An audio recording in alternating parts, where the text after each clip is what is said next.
you will flourish if you stay planted. I was thinking about the scripture that is found in Psalms 92 verse 13 that declares, those who are planted in the house of God shall flourish in the courts of our God.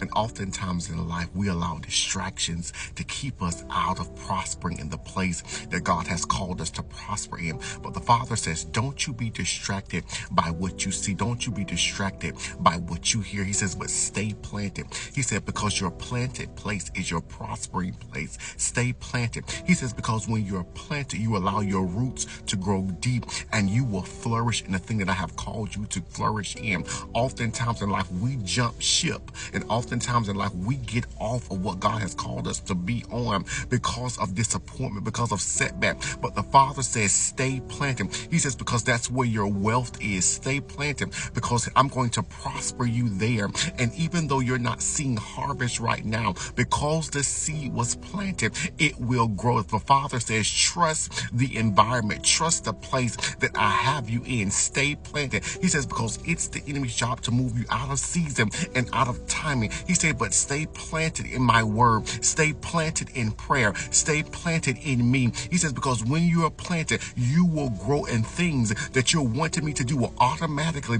happen because you are planted. He says, you will flourish well. He says, you won't just bloom, but you will flourish. You will see the fruit of you being planted. Stay planted and watch God flourish you in the next season. Put the bottom of the screen, I'm going to stay planted. Yeah, I'm going to stay planted in what he said. I'm going to stay planted in his word. I'm going to stay planted in prayer, because my planted place is my prospering place. My planted place is my launching place to flourish me into a season that I was not even prepared for. Stay planted, because your planted place is your prospering place.